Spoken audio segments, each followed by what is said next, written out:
Welcome back, everybody, to the Morning Update Show. I'm your host, Trey Holiday, and right here, I'm so honored to have Katrina and Nikkita on. Katrina, I'm so happy that you're here. I know that you represent Charleena Lyles. You're the spokesperson for the family, and we thank you for bringing your voice to our platform today. No problem. I'm glad to be here. I felt like I didn't really have much of a choice but to come. You had to do your own announcement, huh? I have to set the record straight. There we go. And also my girl Nikkita, Oliver, man, you know, we run these streets together. How are you? I'm well. Thank you for having me this morning. Absolutely. So, you know what? We actually are going to start with a clip, courtesy of King 5, that kind of tells a little bit of the backstory. This aired last month. Alia, go ahead. Let's run that clip. Shot and killed Charleena Lyles while responding to a burglary call at her Seattle apartment. Her family and friends gathered this evening and say their cries for change are finally being heard by the nation.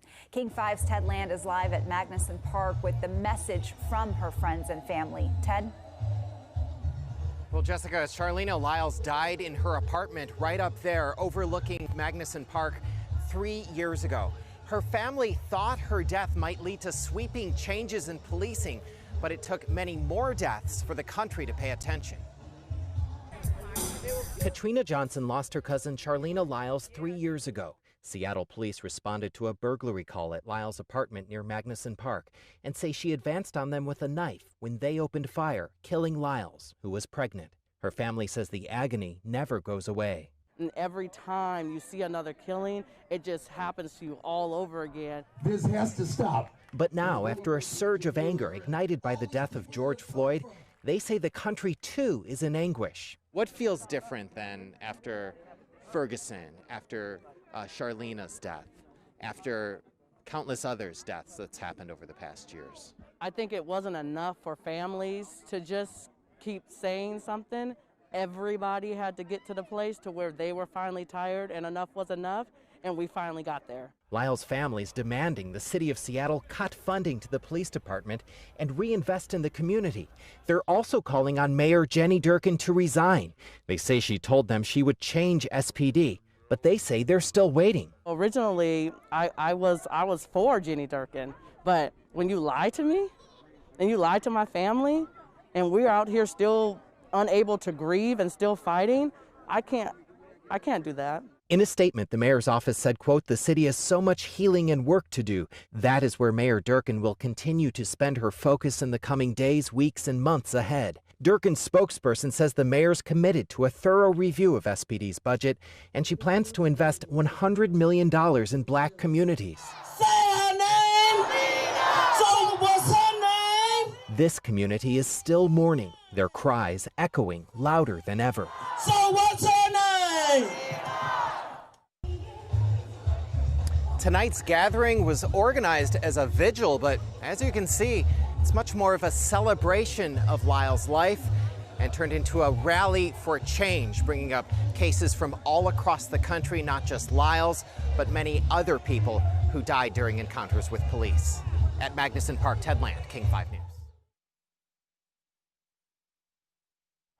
Well, as we can see there, you know, King 5 did a pretty great recap, and I want to hear from you because when you see that, do you feel that that's representative of the story of Charleena?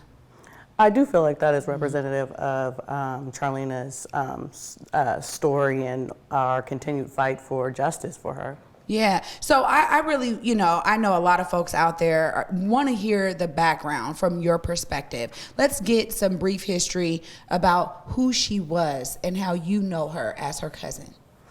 So Charleena, first and foremost, she was a mother. You know, she had 4 babies who are still here, and she was pregnant. She was 15 weeks pregnant. You know, so for our family, we feel like we lost 2 people that day, right? And, you know, she loved to smile. Dancing was her favorite thing, which is why we always have a DJ. And she was always willing to help people, even though she didn't even have a lot to begin with. But she would give people her last. And, You know, I mean, that was string bean lean. She was only 100 pounds, literally.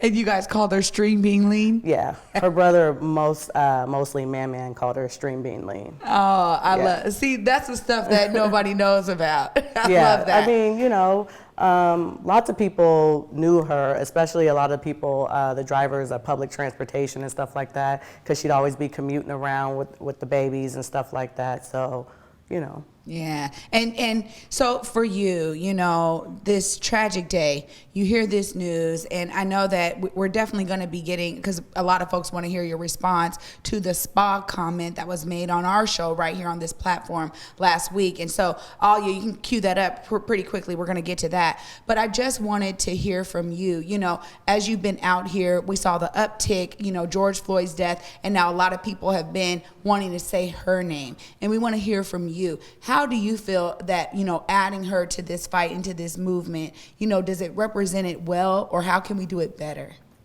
I mean, I don't think that, I think it's represented well. I think that people, you know, choose to fight in their own way. And I don't think that there's a right way to, quote unquote, protest, right? We want to, you know, demonize those folks out there protesting, even the ones who are, you know, tearing up stuff. Sometimes you're just so angry that that's what needs to happen. If that wasn't happening, I don't think that it would shed light on some of the other things that are taking place. So I think that we need to be careful when we want to critique people on how they choose to do their demonstrations.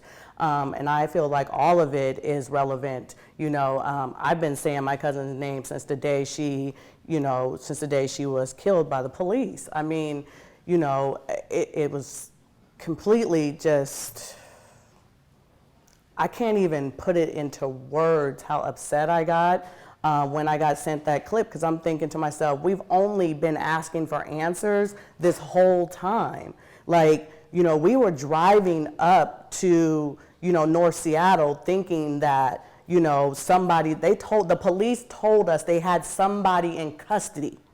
It wasn't until family members got there that we realized that the police actually killed her. Oh my goodness. You know, and they had already had at least 1 or 2 press conferences, and we didn't even know what was happening. Wow. So when we start talking about lies and being transparent and who's doing what, we have been lied to since the beginning of this whole thing. Like, and all we're saying is we just want answers. You know, to come on here parading around with this narrative of my cousin, but at the same time, an inquest will shed light into what happened the day she was killed, and you guys are hindering that. I find that completely absurd and totally disrespectful. Why are you saying my cousin's name repeatedly, and you and your officers are directly the reason why we can't get those answers?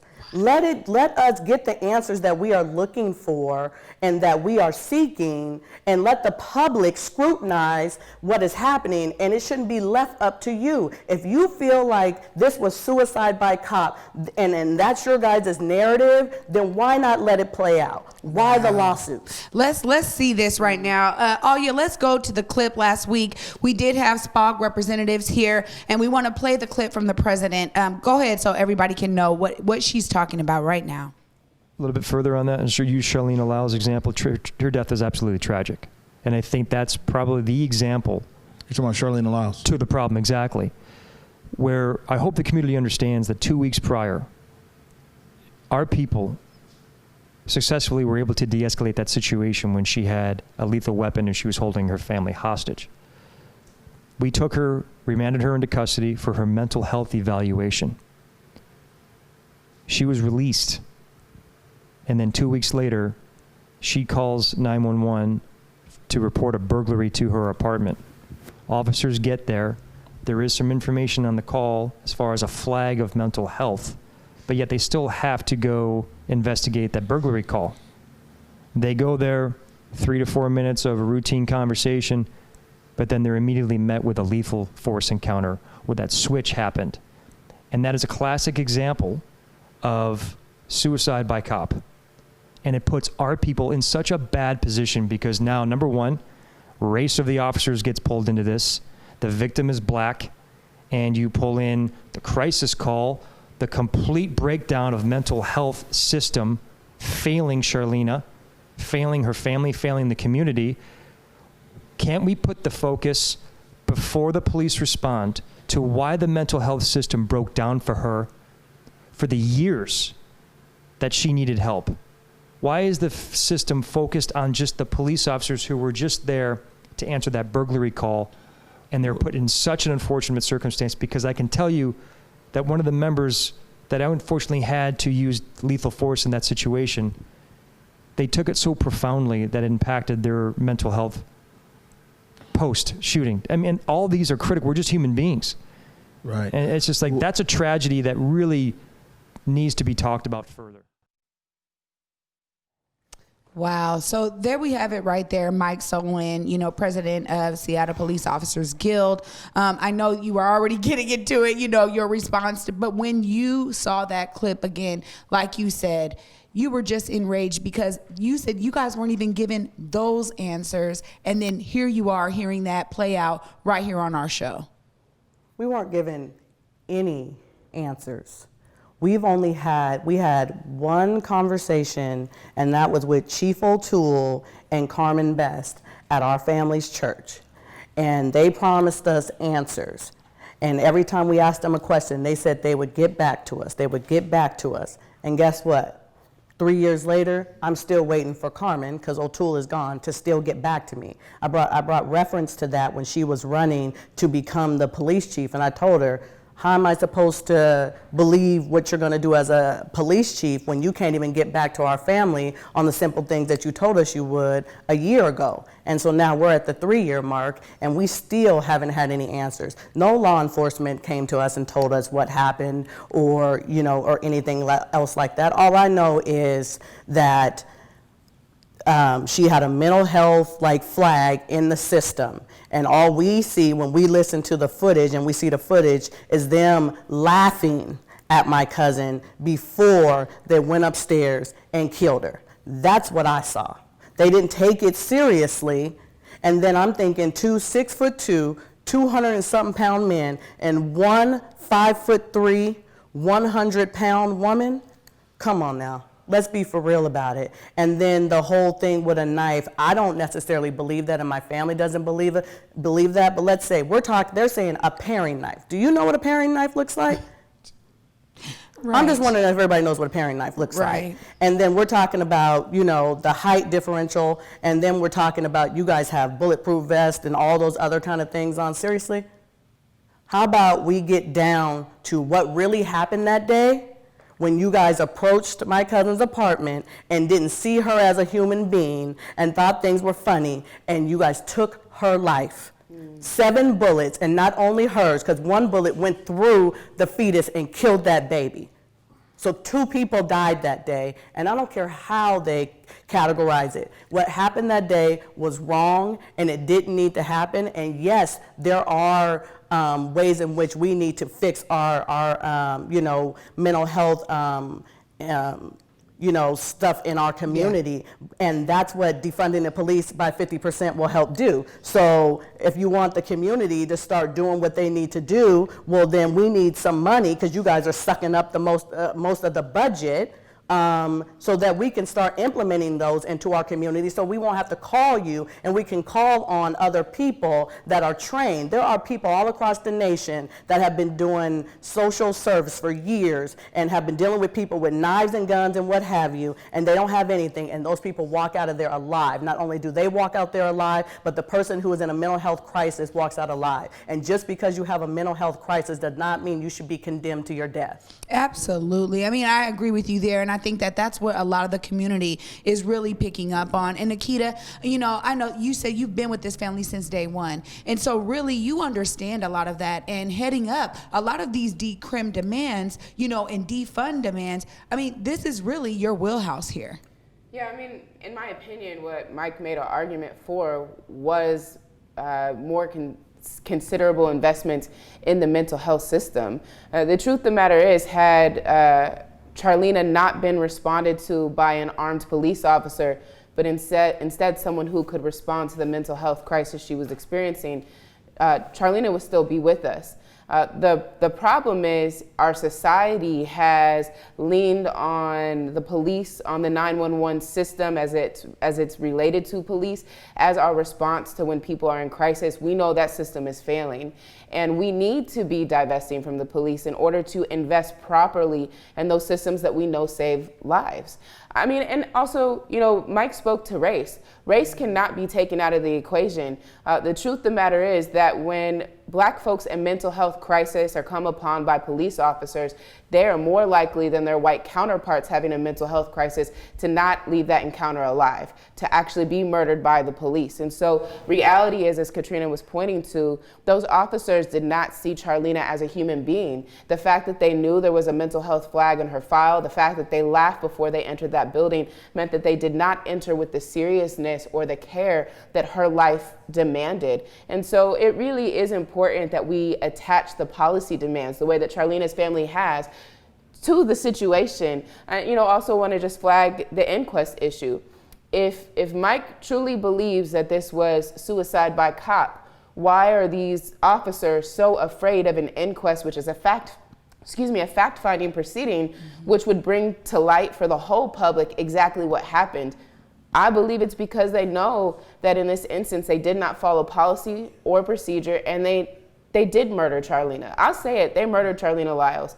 And so it is really important that as organizers, as activists, as people a part of this movement, we bear in mind that defund the police is directly related to investing in community-based public health and public safety strategies, like growing a more robust mental health system that can respond to people in crises and do that in a culturally relevant way. Black people have a very specific kind of trauma that we have suffered living in a white supremacist, racist society, and we deserve to access mental health services that meet us culturally, that meet us where we need it, and that's going to require investments in Black mental health. Yeah, absolutely. I mean, this is some of the work that's being done right now. We see a lot of community groups are coming together, and they're really understanding like who does what best, so that we can actually create and build. And I know, for you, Katrina, as you move into and understanding a lot of these demands, how have you been responding to a lot of this movement, this swell now? A lot of people out there in the protest world, starting to learn and digging up these facts so they can understand how to represent your family. How are you feeling about this movement now that you're seeing? I mean, I'm all for the movement. I'm just so glad that everybody has decided to finally join. Some of us that have been on the front line fighting for equity and equality for a really long time, and I think it took the murder of George Floyd to finally get people to wake up and see what is actually happening, right? Because you couldn't go to work like you were used to going and all those other things. You weren't distracted by all these things that happen in your everyday life. You were just like at home, and you were able to see a man's life get taken. And families all across the nation, we've been dealing with this. This has been our struggle. Every time somebody gets killed, it rips open that wound for our family all over again, every single time. So imagine how many people have been killed since Charleena, and how many times we have to try to pick ourselves back up to continue on, not only for her, but to welcome this other family into the family that nobody wants to be in, because the only way to get in to this family is your loved one being killed by the police. I mean, if you just sit and think about that for a minute, how tragic that is. And us knowing you aren't gonna get swift justice, if you get justice at all. You aren't gonna get answers. You're gonna be stonewalled from the very beginning. But on the other flip side of that, you have mainstream media who sensationalizes these cases, and they always take the narrative of law enforcement without even reaching out to families from the very beginning. And for me, I feel like they're just tainting whatever jury or whatever population of people that may be out there. They contribute to the dehumanization of people. And there is only one race, and that is the human race. And it's not going to be until law enforcement starts seeing black and brown people as humans that we are ever going to get anywhere. You know what? I think that's what so much of this movement is about. I think so much of the way to be innovative now, when we talk about moving into a new normal, so much of it is really addressing that. Nikkita, I know that when we talk about some of the measures that community takes, you know, there are certain things around self-policing. There's a lot of facts, a lot of data coming out that showcases that community does have ways of doing this better. And so I want to hear from you too in regards to some of those measures and metrics. You know, when we talk about moving money into the community, it's really about being able to address a case just like Charleena, going up there with the right cultural approach. Yeah, and I also just want to bring into the conversation, folks, you know, names like Sean Fuhrer, who was murdered by SPD, you know, in the last few months. I want to remember Tommy Lay and Meechance Gittins Dunlap, and remember Giovanni McDade, you know. Jesse Saray, Eugene Nelson. There's so many names. Michael Ely, you're right. Thank you. Yeah. Malik Williams. There are so many names, and I think it is important for us to ground what is happening with law enforcement, with police in the context that we live in. George Floyd's murder certainly has sparked the nation. But what I want protests here to remember is that this is not something just happening elsewhere, it is happening here. Right. And so when we talk about defund the police, when we talk about investing in community-based public health and public safety structures, we're talking about something that is needed here, very needed. And I want to bring it down practically to where we're at. So, you know, Seattle City Council is going to need to do a budget rebalance for 2020. And what we're asking is them to defund 50% of SPD's remaining budget. Now, what is wild about this as we look through the numbers, SPD has blown through their budget in the last 2 months with the ways in which they have been policing the protests. And so there's actually a very small amount of money left to do that 50% cut, which is why the mayor and the police chief keep saying if we do 50%, there won't be any money for SPD to run. What other department in the city could blow through their budget and expect that there wouldn't be consequences that they did that so early in the year? So that's one point I just want to put out there. SPD is never held accountable, not for their actions or excessive use of force. They're not even held accountable for their fiscal mismanagement. So we really have to be thinking about holistically, what does accountability look? They're talking about a fear of having to lay off officers and saying that that's a labor issue. It's not a labor issue because we see them lay people off in HSD or Department of Neighborhoods or even in other departments, Parks and Rec, all over the city, departments that actually serve our communities. So we know that they have the capacity to make this cut. We know that the layoff should not be an issue. So our first set of demands as it relates to defund in 2020 is that we see $3 million go directly to a participatory budgeting process, because we need to have a way of getting as much community involved in deciding what is the next phase of services that we move into as possible. And we want that process held by community. We want it to be in partnership with King County Equity Now, Decriminalize Seattle, and the organizations that are under those coalitions, because we know that community is going to better administer that process than the bureaucracy will, right? Yeah. The next step is then also scaling up community-based services. So we're looking at $10 million to help those organizations that already exist, that are doing public health and public safety work, be able to scale up so that in mid-2021, those organizations can start taking a much higher level of calls from 911, which is also then about civilianizing 911. As it stands right now, police officers are involved in determining when a call comes into dispatch, what gets sent out to respond to that call. And so it is really important that we actually start to get this armed police mentality out of the way that we respond to crises and really get a true social work understanding of what it means when someone in crises calls. You know, we have services in our city that know how to respond to domestic violence, know how to respond to mental health crises, know how to support people through court and other processes within the criminal punishment system. And those systems need to be well funded. The truth of the matter is many of those organizations are doing far more work but are grossly underfunded. We want to get to a place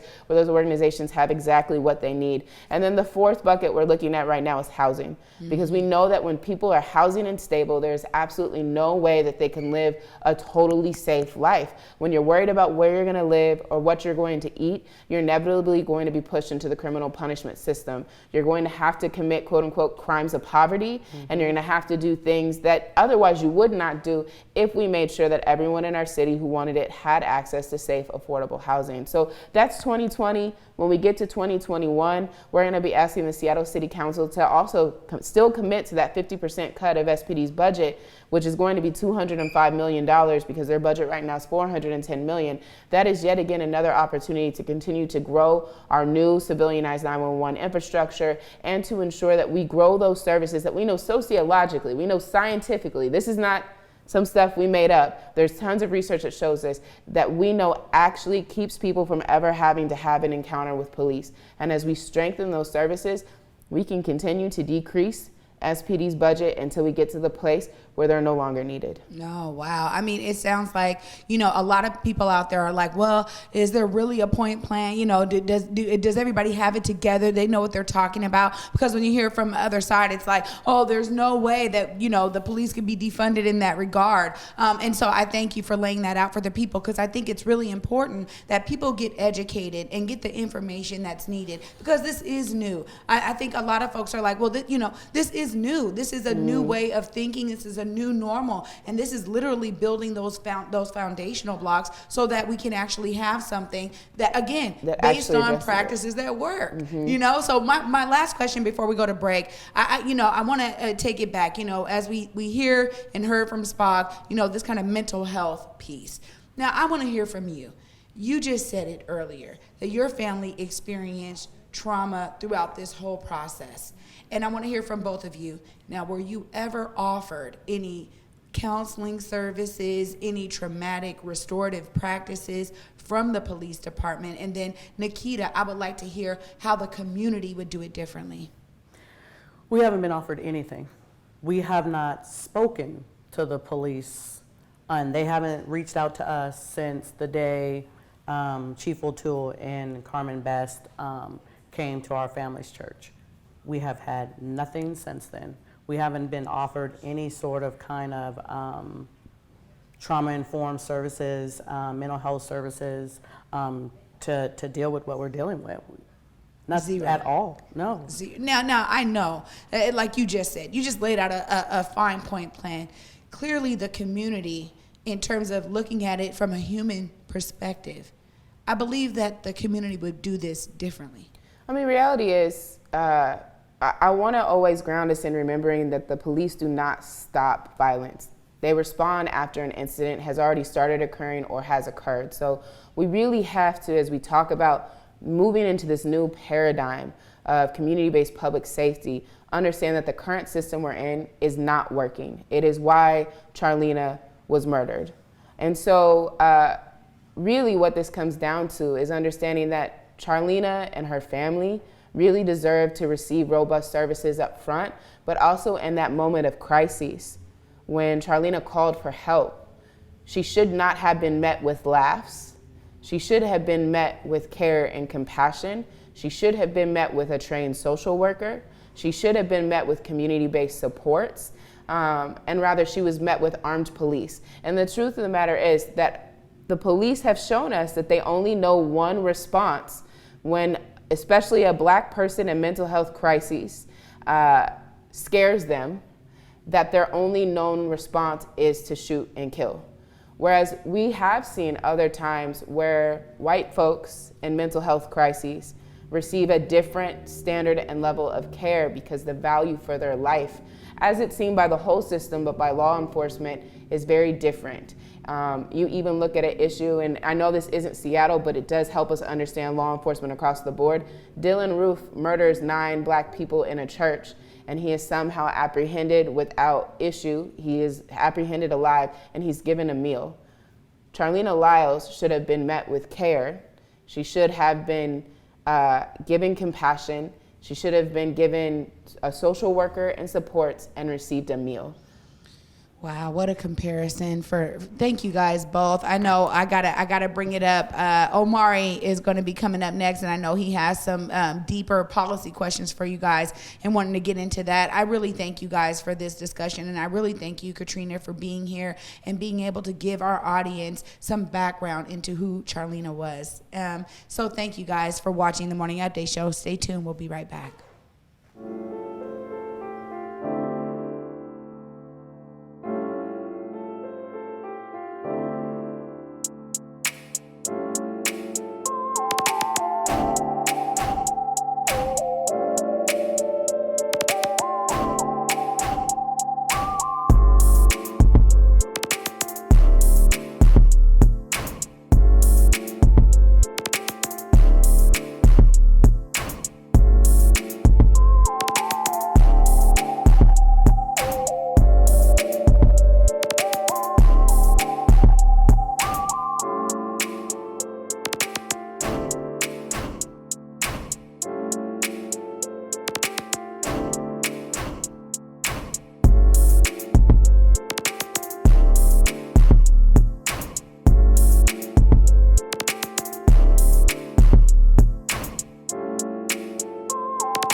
Welcome back to the Morning Update Show. My name is Omari Salisbury. We had to tag in for my partner in crime, Trey, on a holiday.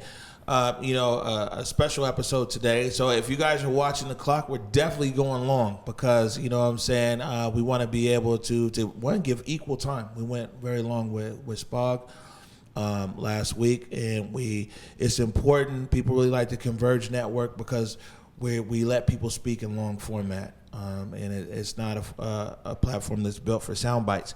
So I do have some quick questions here jumping into this initially.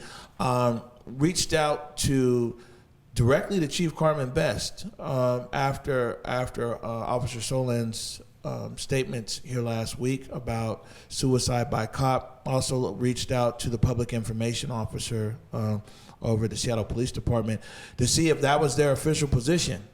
And the SPD, they sent us a long email with a lot of links to a lot of documents. But basically what SPD said is that Solin's comments and statements doesn't or reflect or represent the SPD. Do you have any thoughts on that? If it doesn't reflect SPD and he represents officers, it sounds to me like y'all need to do some work in that area to make sure that he is not out here just saying things that are going to be harmful for community and for the families. That's what it sounds like to me. Right, and Nikkita, she just brought up something right here, harmful for community. A lot of times in this age that we live in, I think people underestimate the power of words, because we're so whatever by social media and this and that. But how did those words, as a community member, but also an observer, because I know you got dragged right into it when all this stuff first got on the internet. What is the impact of these kind of words, not even only in this case, especially in this case, but in other cases around policing, and the terminology used, and how does that impact especially the Black community? Yeah, first off, officers already have a major media platform to tell their story. Katrina pointed to something very important that I think people often miss. When Charleena was first murdered, SPD had already done 2 press conferences before the family had even gotten to get to Sandpoint and have a conversation about what had happened. So SPD and a lot of police departments do this. They run to the media to get their narrative out first. As an attorney, I know that the narrative that gets out first is always going to impact my client, because people are going to believe what they hear first, and everything you do after that is a matter of trying to disprove the story that people have latched onto. And so, SPOG and the Seattle Police Department play this game. I'll call it bad cop, good cop, where Mike gets to go out and say whatever inflammatory thing spins the narrative in favor of law enforcement, and SPD can say, well, that's not reflective of us because he's the president of the police union. And at the same time, getting to go out and spin that narrative in that direction starts to set the stage of what the family now has to chip away at to try to get the true facts out there, notwithstanding the fact that SPOG has been helping officers fight the inquest process. So the legitimated process by which the fact-finding process we have in order for the community to be able to engage the true facts when a police killing happens has been stalled now for 3 years. As a result, the only thing that the broader community, not just Black community, has to go on is what's in the media to understand and know what happened to Charleena. So the harm that does is every time the family is trying to fight for justice, they now have to push back against both the media machine and the stories that have been put out there by folks like Mike. Right, and an inquest is one of the things I really want to talk about and get deeper into it, because there really hasn't been an official determination. But I want to bring that up 1 second. One thing I will tell you is this: when you talk about getting the story out first, right? And I will say this, that what day was Pink Umbrella? Flashpoint. That was the Sunday. Joe, that was either June 1st, May 31st, or June 1st. So, I mean, that day, Bobby was there and Eric was there, and we had no idea. So what happened, I ended up getting that footage right there on the barricade, the Pink Umbrella. Millions and millions of views around the world, where everything's happening. And, I'm also there. De-escalate. Let's bring it down. As this Black kid for 29th and Jackson, who was beat up by the police as a teenager and everything else, on the front line, bring it down. Let's de-escalate. Anyways, it popped off. We all saw how it went down from my camera and from the camera up here on the Stout building. Everybody, we clear our eyes, we get downtown, and I see an alert on the Seattle Times, and it says riot on Capitol Hill. We were bugging down there. It was like, well, riot. So we're in Westlake, and we're thinking that they're rioting right now. And I'm like, man, we just got downtown. There must be other people up there rioting, because what we experienced definitely wasn't a riot, especially if you'd been in downtown Seattle that Saturday. Covering that Saturday with 5 police cars on fire and everything else. That was a riot situation. 100%. The whole reason why I bring that up, though, is that on that day, SPD did put out a narrative first. And their narrative said that protesters started a riot. That was the thing, and that's not what happened. There was definitely stuff going over the barricade. You know what I'm saying? For sure, our cameras caught that. Right. But started a riot. But it was that film, that piece of video, and actually the New York Times was able to break it down second by second by second by second about how everything started. I only bring that up to say is that we have seen that here before. Just during protest season, to where that narrative got out first. But if there was no Pink Umbrella video, if there was no Flashpoint video, anything else that had to refute that, you see what I'm saying? And we saw during protest season, a lot of times things had to be walked backwards. Yes. And I only bring that up because to give viewers some context about certain things. A lot of our viewers know that day, they know Pink Umbrella and everything else. And there's use of trigger words like riot or looting. These sorts of words, when they get into the public sphere, they color the whole movement. And mainstream media knows what words to use to get clicks. And in many ways, the police know what words to use to drive the story in their direction. Suicide by cop was a very intentional use of words that mischaracterized what had happened that day. Charleena called for help because of a burglary. because of a burglary. And if all of the information for the inquest were out there, people would get to see the video. They'd get to hear the video where the cops laugh. They would get to see and hear more of the facts as to how the cops, they didn't have their tasers on them that day. They only had their guns, so they didn't even have a less lethal force to respond the with. rule is supposed to be at least one method of less lethal force, which is the taser, mace, or the baton.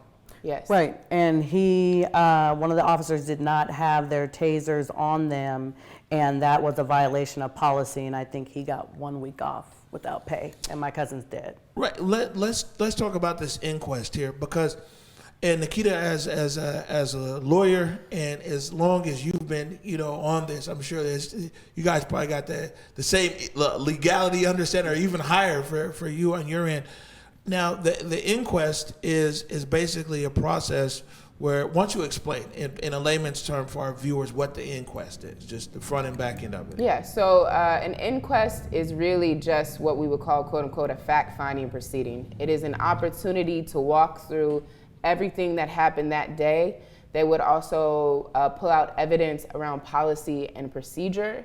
They would ideally, if inquests are done the way they're supposed to, all officers that have knowledge of what happened in the shooting and the killing could be subpoenaed and called to testify.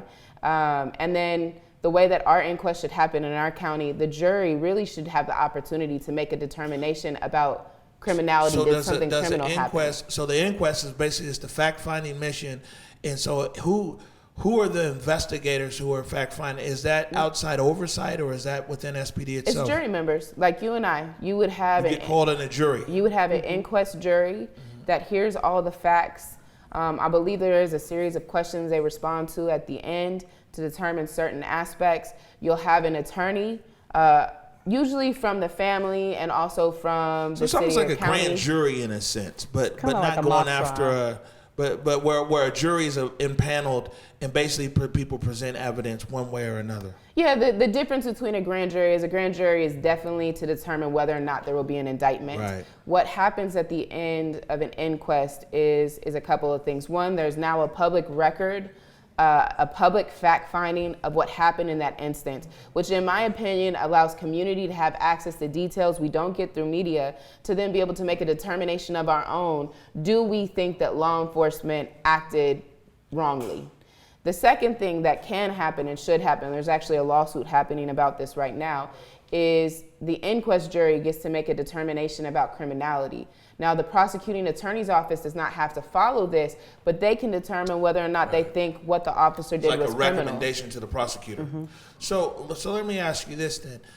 If the system that we have in our city is an inquest, and the inquest is supposed to, whether they find for negligence or whether they find that the police did their job, if that is the system that we use, why are you saying that the inquest has been held up for a few years?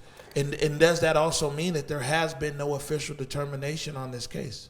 So a couple things. So the inquest has been held up because they brought reforms to the inquest that makes it better for families to engage in the process, because it was really just it was really one-sided and always leaned towards law enforcement, which they made reference to it the other day. They want to go back to the good old days.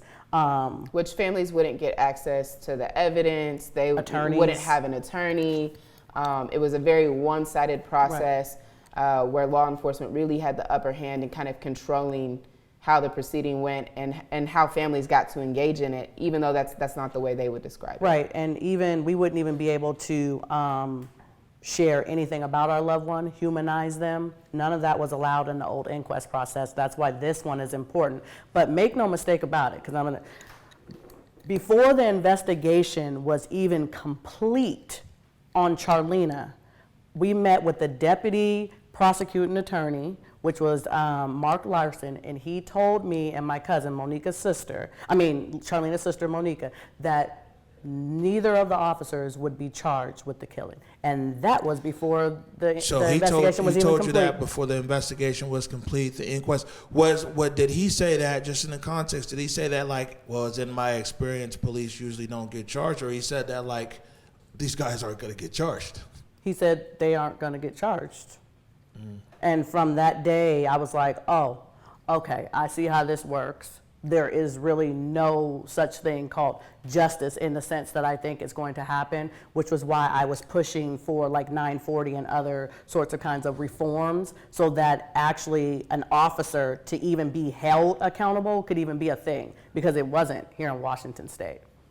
And that isn't even enough. Well, okay, so I just want to be clear, and probably maybe people out there in the audience who aren't familiar with this case, what I'm hearing you say is there hasn't been a final determination on the murder of Charleena Lyles.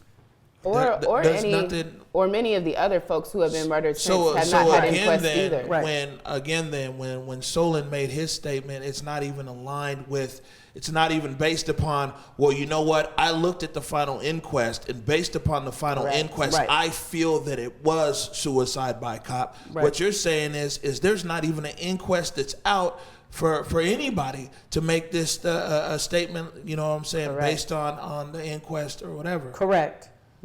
And he knows that, and he knows that his officers and some of the other cities, as in Federal Way, Auburn, Kent, are holding up the process with their lawsuits, so that not only my family doesn't get to know what happened to their loved one, but neither will the Yosia Falatongo family, neither will Jesse Saray, neither will Sean Fuhrer, neither will so many other people that are still waiting. There are at least 30 plus families waiting on an inquest. So who's in charge of the inquest? Because it sounds like that's who we need to be going to talk to. Dow Constantine is really supposed to be. Did somebody go into Dow's office today?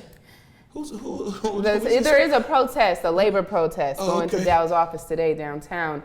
Dow Constantine is really supposed to be like the head administrator of ensuring that inquests happen. Now, inquests are then done by an administrative hearing judge, but in terms of who makes sure that they happen, Dow Constantine has that power. And so there's been these suits that are holding it up. I really recommend people go find the community brief that was filed and a community amicus brief that was filed, because it explains why community really wants these inquests to move forward. Right. Can I get my camera, Alia? Are you able to? Okay, so here we go. So County Executive Dow Constantine. So want to just let you know, we want to be contacting your office. You know, Converge is really good for going to the top. You know, we call Governor Inslee, we call Mayor Durkin will be happy, like, man, you finally going after somebody else. But you know what? No matter where you're at on this issue with police, whether you feel that the police are the best thing ever, where you feel they should be defunded 100%, what is missing here is due process. And if due process is being jammed up in your office, County Executive Dow Constantine, we need some answers. The people of Dr. Martin Luther King Jr. County, whether you live in the municipality or whether you live to the north, the south, the east, and west, if you're in this county, even I think they said Vashon Island's even in King County, the most western border. See, I'm always learning something on this show. The people of this county need accountability. And so, like I said, I would encourage people, whether you're, the heavy on the blue line, whether you're heavy on defund, I think that everybody in this county needs to go and call up Dow Constantine and say, hey, let's move this inquest, of the process along.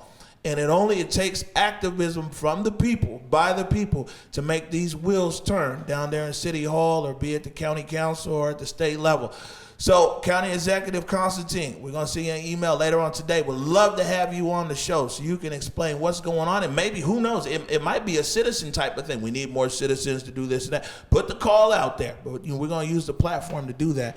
Now, speaking to another chief executive, Mayor Durkin, I saw that in the clip from King 5 there, that, and even early on here, you say you were a big supporter of Mayor Durkin, and now you're like, you want Mayor Durkin recalled. We had the recall guys here last week. But once you explain to everybody, that is why exactly is it that you're saying that not only are you unhappy with the mayor, you're like, you want the mayor out of office? So our family's reasoning for asking Mayor Jenny Durkin to resign is simply because she lied to our family. And we will not tolerate that. And that's why she hasn't said anything about it. She knows she lied. What did she lie about? She told us when she was running, We sat down with her, and she told us that she would be accountable as we try to seek justice for Charleena. She said that she would be accountable for the community and make sure that none of the stuff that has happened before her happens on her watch. And that was a lie, because as soon as she got in, not too far after she got in there was the SPOG contract. That was strike one. Then she, as in Martin Luther King County, they had a lawsuit that was hindering the inquest process. She later dropped that after I, said how I felt about it. That was strike two. And strike three is people continue to die. And you continue to do the same thing over and over and over again. And for that, I will not have that. You promised that you would do something different, or were you just trying to get the black vote? Were you just trying to get black people on board for your agenda for you to become mayor? It's called politics. And I mean, unfortunately, in Seattle, especially, in a lot of other places, man, it's the dog. We talked about this the other day. Who we had on, was talking about pandering. They were like, somebody gonna come to the black community, you know what I'm saying, pull the shoes, go quick pack, get that chicken, sit down with everybody and say it's community. And hey, then some of us don't have to pander. That's just true. And then they go and do other things. So here's the thing: is that the mayor, in that clip from King 5, the mayor said that she continues to meet with community. She continues to have these discussions. She, the healing and everything else. I know that Charleena talked to you about SPD, but as far as the city, the mayor's office, different offices there. I mean, do you feel that you're being included in the process? And even if it's not you, maybe if you don't represent everybody, but that unfortunate club or family of people, you know what I'm saying, who have lost loved ones, are any of them included in this process? What the mayor is talking about in community building? I think that there has been only one person that I know of who has lost a loved one that has been invited to the table, and that was Andre Taylor. And Andre Taylor does not speak for all families. He does not represent all families, and he does not represent all of the people in that community. I mean, I live in Tacoma. I go out and do things in Tacoma, as well as here, right? But I am not the expert on everything that happens in King County. But Nikkita Oliver and Decriminalize Seattle and other folks should be at those tables, right? If you're not doing work in your own community, how are you going to be doing work in somebody else's community?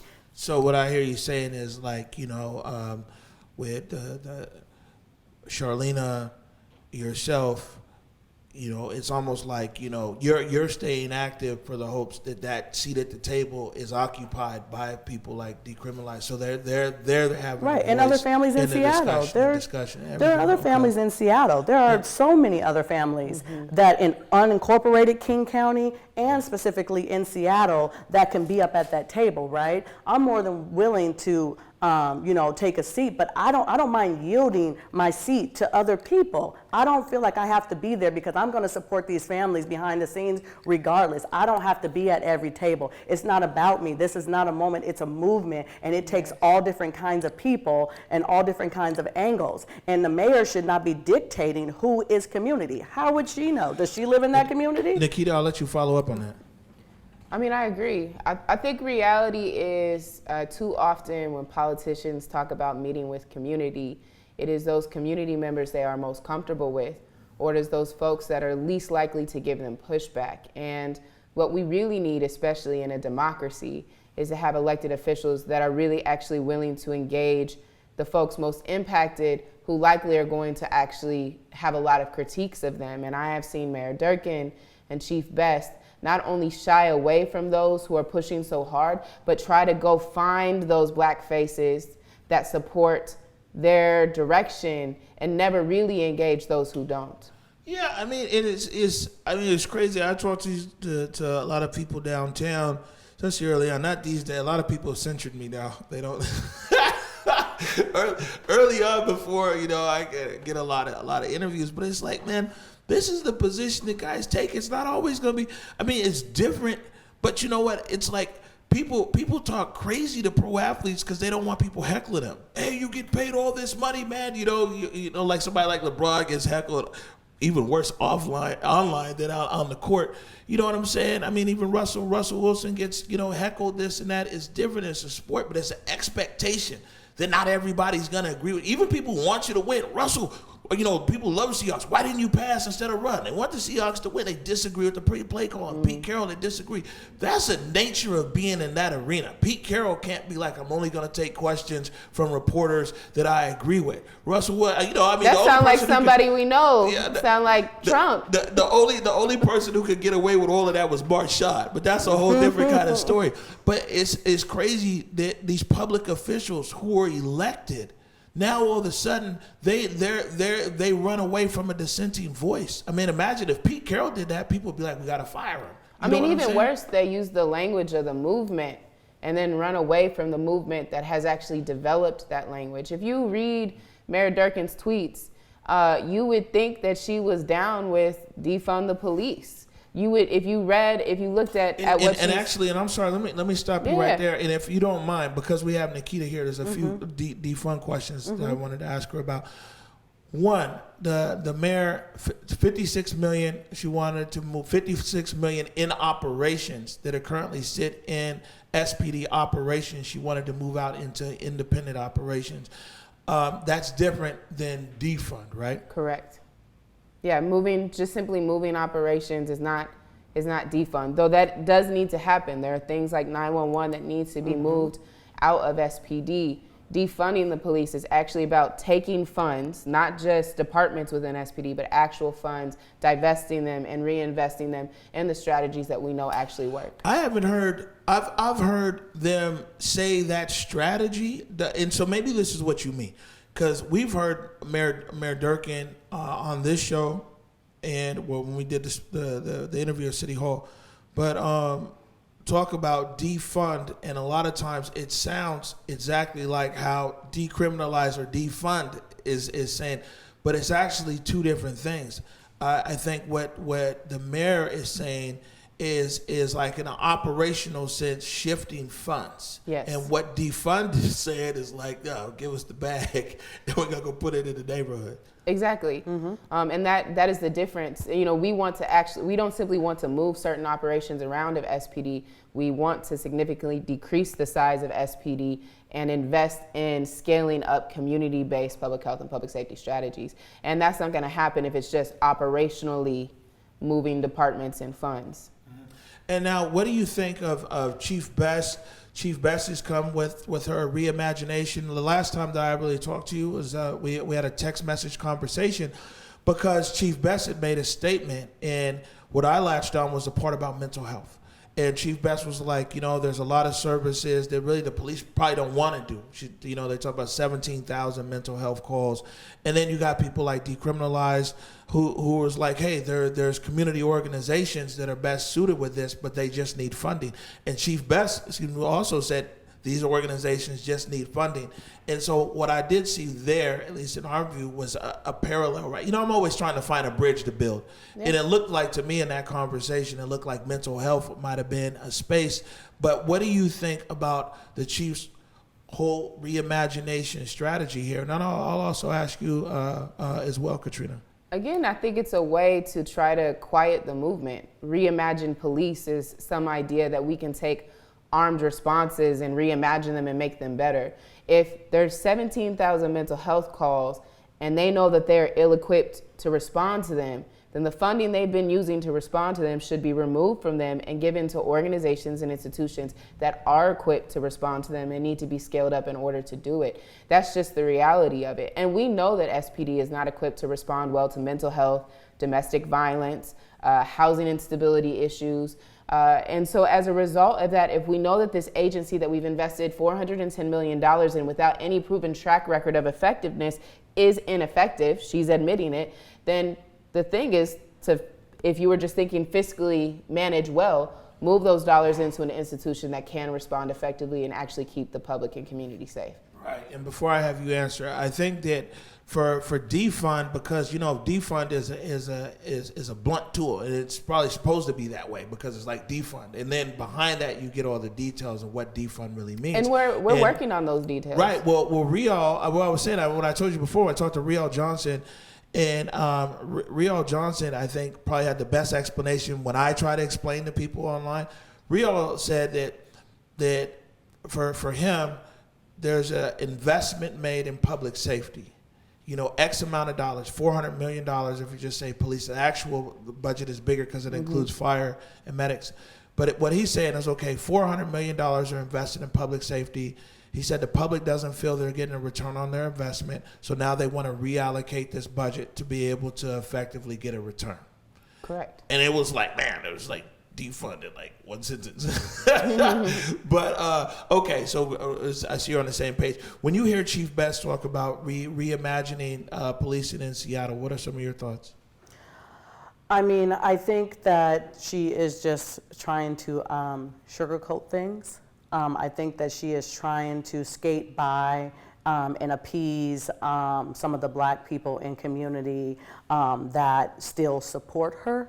And that's what I see happening right now, because there is a cohort of individuals that still support her simply because she is a Black police chief, right? I'm not supporting anybody because they are white or Black. I am supporting you because your values align with my values.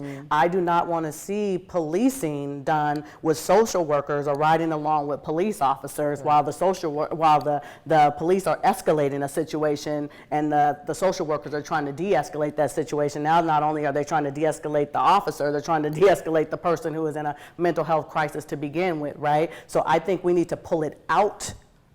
We need the SPD to stop gatekeeping these people that are trying to do these programs. Make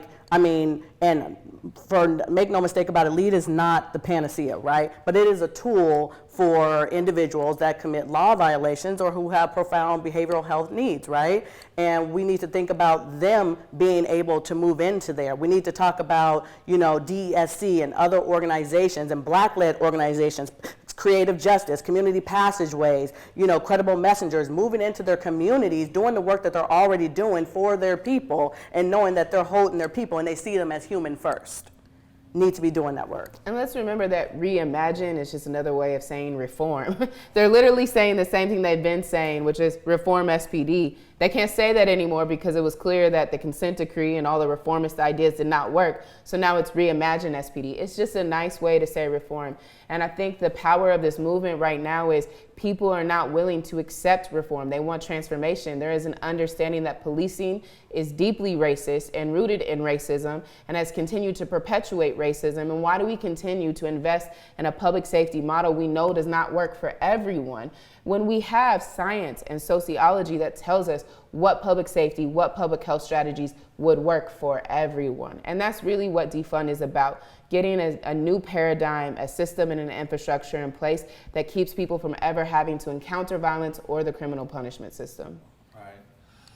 Man, we're really, Alia, do you have John Lewis, the clip? Oh, 1 second. I know it's out of order. I want you guys to say we were supposed to do a change, a set, and breaks and everything else, but we're out of time here. We just want to, I want to make sure and get this in, because it's a highlight of John Lewis, and I want to be able to play that so our audience can see it. And then I'm gonna come back to you guys for some last words here.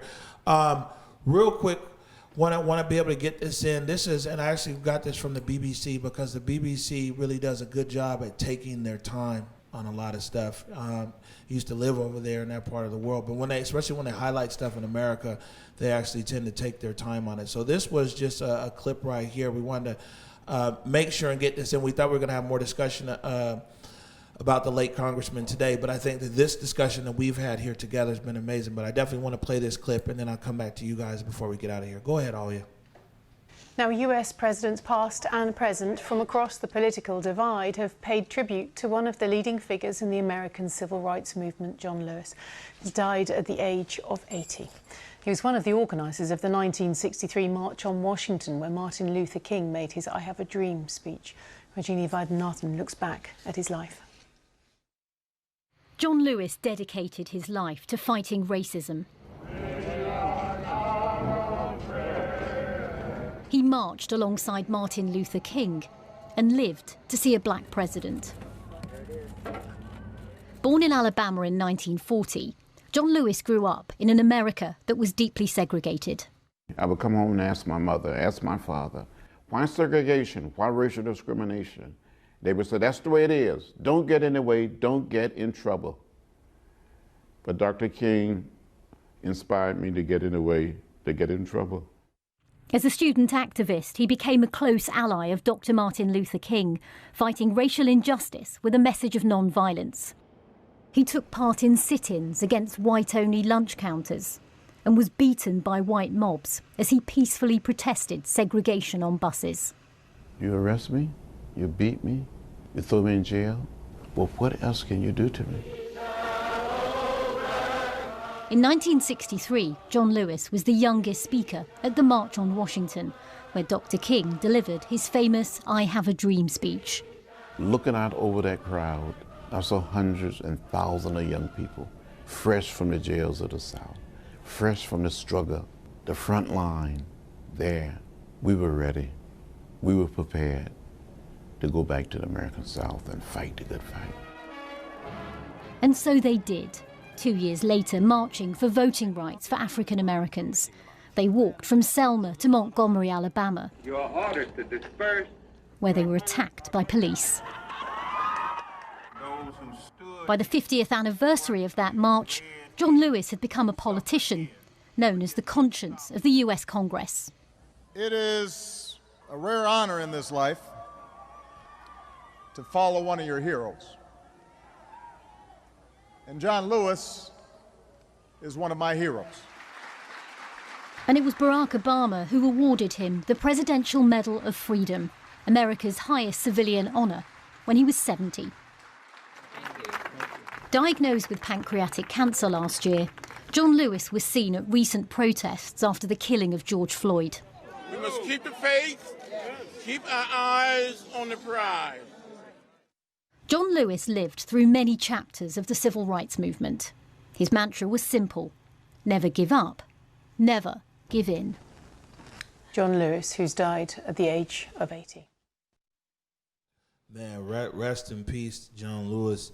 Is like, man, what an icon. What I really like, what resonated with me about John Lewis over the years is that, you know, he was a statesman with a mission. You see what I'm saying? There's a place kind of for everybody. There's the people who are loud, there's the people who are quiet, and there's the people who they said that John Lewis could talk to anybody. He was like a dean of the Congress. You know what I'm saying? There were people who vehemently disagreed with, he was able to hold a conversation with. I kind of try to pattern myself after the congressman, that even people that I disagree with are able to have a conversation with.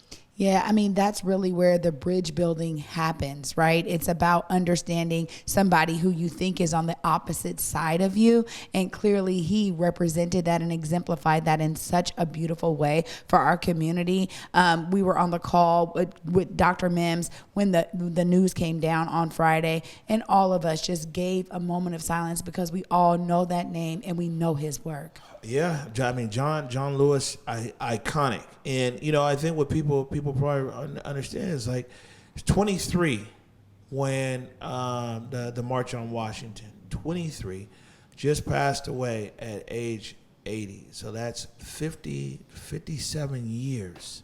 So I know a lot of times, especially people who are watching these protests online and things like that, whatever change they might be looking for, whatever side of it, it's like, imagine 57 years, this guy is still at work because the work clearly isn't done. Oh, Katrina, we want to give you the last word. Tell whatever it is that you want the public to know about Charleena and also about what you're doing, and, you know, maybe how people can get up with you. Okay, I'll start with, you know, rest in peace, John Lewis and everything like that. And what he demonstrated was it takes people that sometimes have to go within the establishment and fight from the inside out while people are also fighting from the outside in, right? That's the only way we're going to get it done. And I think for me, I think that anybody who's willing to stand up and fight against police brutality, I don't care what color you are, meet me out there on the front lines. And as far as, Charleena Lyles and her life and legacy and saying her name, you can support our family by, getting up with me with Families on the Front Line. Not only do I represent my cousin, I support families all over the nation, which is why I have to fly to New York and support 2 families out there on Thursday. It's a movement, and it is led by families. They are the experts. It is centered around families because they know what they need because they are the ones who experienced it. And if you don't have them at the table, you are doing not only yourself a disservice, but you are doing them a disservice and the loved ones who are no longer here. All right, there it is. No matter what, wow, rest in peace, Charleena Lyles. Absolutely. And want to thank you for joining us today. And, thank you, for being here. And it's important. Like I said, we didn't know what direction. We were really caught off guard when Solon brought up Charleena's name because we didn't bring her up. He brought her up. But I want to thank you for coming here and bringing the other side of the story, giving some balance to the viewers, and also it's a lot of people who might not have known as much about this case and everything else. They've learned a lot from you today. I appreciate you guys allowing me to be here and on your guys' media platform to set the record straight. I appreciate that. It was very triggering and traumatizing for our family to see those and have them sent to you. So, I would just think that people just need to realize there are families out there that are still hurting, that are too busy fighting and have not had the time to grieve, and we need to be respectful to those families and the person that is no longer here because they died from police violence, whether justified or unjustified.